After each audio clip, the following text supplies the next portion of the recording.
Hello बच्चों, welcome in my YouTube channel नम्र minds. तो आज का टॉपिक है रेजिस्टेंस। हम फिजिक्स का एक वर्ड आता है रेजिस्टेंस। रेजिस्टेंस को समझेंगे। रेजिस्टेंस हम एक तरह से कह सकते हैं कि किसी चीज़ में क्या है, एक अवरोध कह सकते हैं कि रुकावट करता है। करंट के कैसा रहता है, इन्वर्सली प्रोपोर्शनल रहता है। ठीक है, जैसे कि ओम्स लॉ देखा होगा आपने। ओम्स लॉ नहीं होगा तो बता दूंगा क्या होता है Ohm's law. V equal to I R. तो यहाँ से R क्या आता है, V अपॉन आई। तो यहाँ देखिए क्या है, रेजिस्टेंस है वो करंट के कैसे इन्वर्सली प्रोपोर्शनल है। इन्वर्सली प्रोपोर्शनल जैसे R बढ़ाएंगे हम तो I घटेगा, I बढ़ाएंगे तो हम R घटेगा। अब जैसे कि कोई वायर है, इसमें हम करंट बढ़ाते चले जा रहे हैं तो रेजिस्टेंस कैसा हो जाएगा, कम हो जाएगा। और अगर हम करंट कम करें तो रेजिस्टेंस कैसा हो जाएगा, बढ़ जाएगा। तो जैसे कहते हैं कि इलेक्ट्रिक करंट है, एक फ्लो ऑफ इलेक्ट्रॉन ही तो है थ्रू। जैसे कि देखो रेजिस्टेंस है, कंडक्टर क्या है, फ्लो ऑफ इलेक्ट्रॉन। इंसुलेटर में तो फ्लो ऑफ इलेक्ट्रॉन नहीं है। ठीक है, जब इलेक्ट्रॉन एक सिरे से दूसरे सिरे जाते हैं कंडक्टर पे, तो वो क्या कोलाइड करते हैं दूसरे इलेक्ट्रॉनों से। वो इलेक्ट्रॉन क्या एटम्स हो सकते हैं, आइंस हो सकते हैं, प्रेजेंट होते हैं कंडक्टर में, एटम्स और आइंस। ठीक है, तो जो कॉलिजन होता है इसके भी जो ऑब्स्ट्रक्शन, जो बाधा या अपोजिशंस जो आती है फ्लो ऑफ इलेक्ट्रॉन में, उसको ही हम रेजिस्टेंस कहते हैं। इतना अच्छा आपको किसी ने नहीं बताया होगा जब मैं बता रहा हूँ। देखिए क्या कह रहे हैं आप, कि जैसे कि एक कंडक्टर है, एक वायर है, सपोज करो एक वायर है, उस वायर में इलेक्ट्रॉन चल रहे हैं। अब हम क्या कहेंगे, करंट चल रहा है, करंट चल रहे हैं तो इलेक्ट्रॉन चल रहे हैं। इलेक्ट्रॉन्स क्या एटम्स और आइंस ही तो होते हैं, एटम्स के अंदर ही तो इलेक्ट्रॉन्स, तो इलेक्ट्रॉन्स चल रहे हैं विथ एटम्स एंड है। तो जो एटम्स से एक नहीं चल रहा है, बहुत लाखों हजारों गिन नहीं सकते, इतनी संख्या में चल रहे हैं। तो इनके बीच क्या होते हैं, ये टकराते हैं सब। मतलब भीड़ में, आप मेले में चल रहे हो, भीड़ में चल रहे हो, तो आप टकरा रहे कि नहीं टकरा रहे एक दूसरे से। तो आप टकराए, पीछे आए, आगे आए, थोड़ा हिले, तो जो इनके बीच जो टकरा रहे हैं, इस कॉलिजन से जो ऑब्स्ट्रक्शन, जो बाधाएं आ रही हैं इलेक्ट्रॉन्स के फ्लो होने में, इलेक्ट्रॉन्स करंट के फ्लो होने में, तो जो बाधा आ रही है, जो बाधा है उसको हम क्या कह रहे हैं, रेजिस्टेंस कह रहे हैं। ठीक, समझे। मतलब अगर कंडक्टर में कोई इलेक्ट्रॉन फ्लो हो रहे हैं, टकरा रहे हैं तो बाधाएं आ रही हैं, तो कैसा हो रहा है, रेजिस्टेंस हो रही है। वो क्या है, बाधा क्या है, एक रेजिस्टेंस, इसलिए रेजिस्टेंस उत्पन्न होता है। तो रेजिस्टेंस तो हमेशा ही होगा। ठीक है, अब देखो हम जैसे कि करंट बढ़ा दें, करंट बढ़ा दिया मतलब फ्लो ऑफ इलेक्ट्रॉन बढ़ा दिया। जब हम फ्लो ऑफ इलेक्ट्रॉन बढ़ा देंगे, फ्लो ऑफ इलेक्ट्रॉन काफ़ी तेज़ से जा रहे हैं, तो क्या है, कॉलिजन कम होगा। क्योंकि अगर तेज़ करते तो एकदम सीधे जाते हैं इलेक्ट्रॉन्स, और अगर करंट को कम कर दें तो वो धीरे धीरे धीरे धीरे एक दूसरे से टकरा उड़े। आप पता नहीं, कोई पी लेता है तो ऐसे हिल के चलता है, तो इससे क्या रेजिस्टेंस बढ़ जाता है। कॉलिजन देखो मैंने आपको समझे होगे, 2 बार समझाया। तो यहाँ से R क्या होता है, V अपॉन आई, और R is inversely proportional to I। हम रेजिस्टेंस, अब देखो रेजिस्टेंस ये फार्मूला कहाँ से आता है, ये फार्मूला आता है ओम्स लॉ से। ठीक है, अब देखो कि रेजिस्टेंस जो है वो किस किस पर डिपेंड करता है।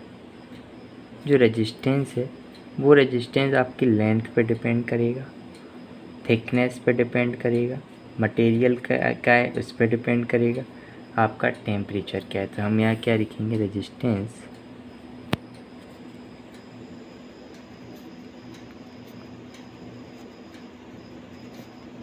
Upon length, thickness, nature of material,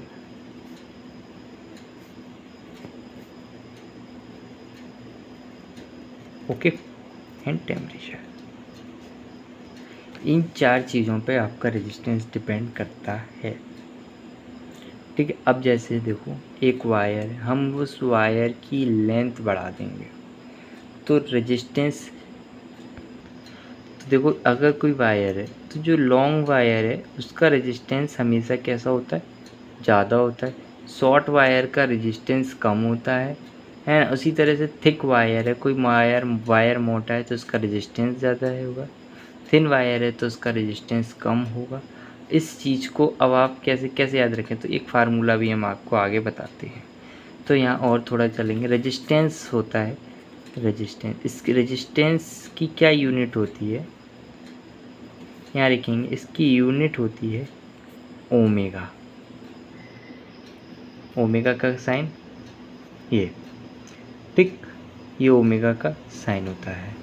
तो ये रेजिस्टेंस, इतना मैंने रेजिस्टेंस के बारे में आपको बताया है ना। अब एक आध जैसे कि न्यूमेरिकल चलो बाद में देखते हैं, ठीक है। एक ग्राफ और पूछा जाता है देखते, तो वो ग्राफ क्या होता है, जैसे कि graph between V and I, क्योंकि ओम्स लॉ क्या कहता है कि V directly proportional to I, V भी बढ़ेगा तो आई भी बढ़ेगी। जैसे कि यहाँ ये मान लो ये वी है, ये आई है, तो वी भी बढ़ा तो आई भी बढ़ी, वी भी बढ़ा तो आई बढ़ी। तो इस तरह से इसका ये ग्राफ बनता है, ठीक। अब एक टॉपिक आता है हमारा, वो होता है फैक्टर अफेक्टिंग। अब इस टॉपिक के ऊपर अपन बात करेंगे, फैक्टर अफेक्टिंग। अब इस टॉपिक को समझो। पहला हम टॉपिक यहाँ से उठाएंगे लेंथ। लेंथ को समझेंगे।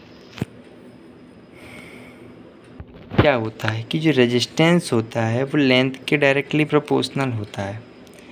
अगर लेंथ बढ़ाएंगे रेजिस्टेंस बढ़ेगा, लेंथ घटाएंगे रेजिस्टेंस बढ़ेगा। लेंथ को डबल कर दिया, रेजिस्टेंस अपने आप डबल हो गया। लेंथ ऑफ वायर हाफ कर दी, रेजिस्टेंस हाफ हो गया। तो इसको हम क्या लेंगे, फर्स्ट।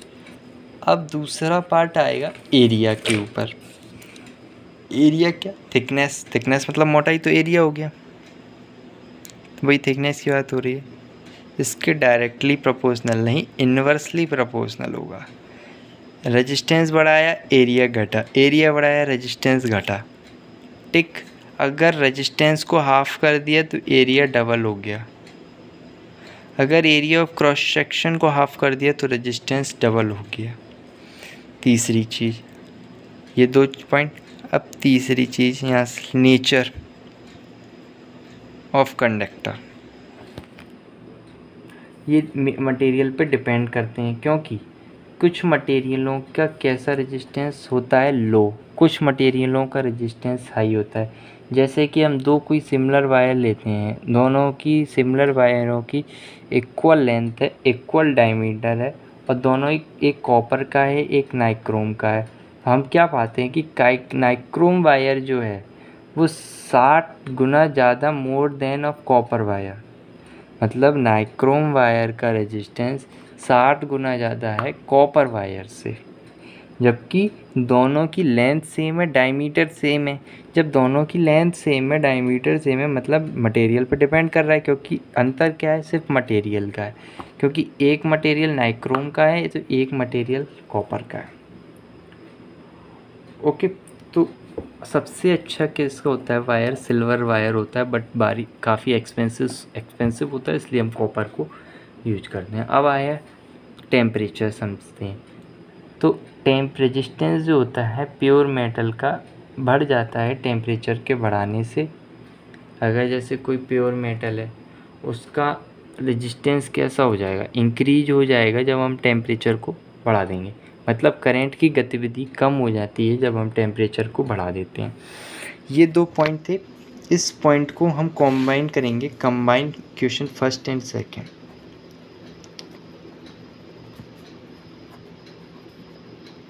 तो क्या है, R is directly proportional L upon ए।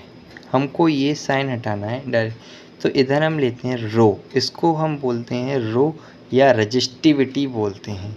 अब ये रजिस्टिविटी का कंसेप्ट आएगा डायरेक्ट, जैसे कि ओम्स लॉ सॉल्व किया तो डायरेक्ट क्या आया था, डायरेक्टली प्रोपोर्शनल रेजिस्टेंस। अब रेजिस्टेंस को सॉल्व किया तो एक आया रजिस्टिविटी, इसको हम रो भी कहते हैं। इसकी यूनिट क्या होती है, इसकी यूनिट होती है ओम मीटर,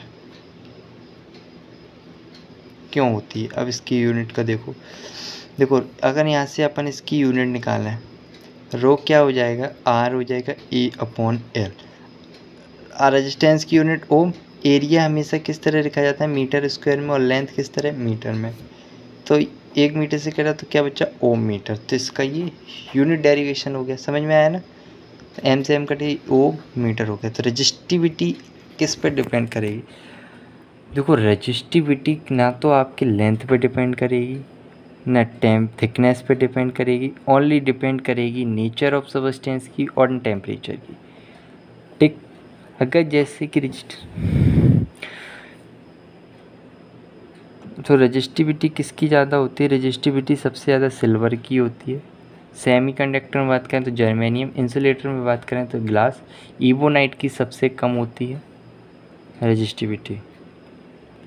ठीक है, और एक कंसेप्ट लिखो, जैसे कि एक सिल्वर मेटल जो होता है ना, वो बेस्ट कंडक्टर भी होता है इलेक्ट्रिसिटी का, और जो रजिस्टिविटी अलॉय होती हैं उसकी हायर होती है प्योर मेटल से। अलॉय क्या होते हैं, दो मेटल के मिक्सचर को, और प्योर मेटल कोई एक ही मेटल होना चाहिए। जब दो मेटल मिलते हैं तो उसकी कैसी रजिस्टिविटी होती है, हाई रजिस्टिविटी हो जाती है। जैसे कि हम इलेक्ट्रिक आयरन के बात करें, इलेक्ट्रिक आयरन में क्या होता है कि हीटिंग एलिमेंट होता है, वो उसमें क्या है कि इलेक्ट्रिसिटी ज़्यादा यूज होती है। आपने देखा उसको यूज करेंगे तो इलेक्ट्रिसिटी ज़्यादा यूज हो रही है, क्यों हो रही है, उसमें नाइक्रोम वायर यूज हो रहा है। नाइक्रोम वायर यूज हो रहा है, उसमें रेजिस्टेंस उसका ज़्यादा है, इसलिए वो इलेक्ट्रिसिटी को ज़्यादा यूज कर रहा है, अवरोध बन रहा है करंट के लिए। ठीक है, इस तो और जब रेजिस्टेंस ज़्यादा होता है तभी, अब रेजिस्टेंस जब ज़्यादा होगा तभी वो हीटिंग ज़्यादा देगी। क्यों देगी, आप रेजिस्टेंस देखो, रेजिस्टेंस कब बढ़ेगा, अभी मैंने बात की थी, अगर टेम्परेचर बढ़ाते हैं तो रेजिस्टेंस बढ़ता है। ठीक है, तो यही कंसेप्ट है, रेजिस्टेंस समझ में आया होगा जहाँ तक है। तो इसी वीडियो के संग मैं आपसे विदाई लेता हूँ, और लाइक शेयर सब्सक्राइब तो ज़रूर कर दीजिए मेरे चैनल को, ऐसे ही और वीडियो लाने के लिए। Thank you.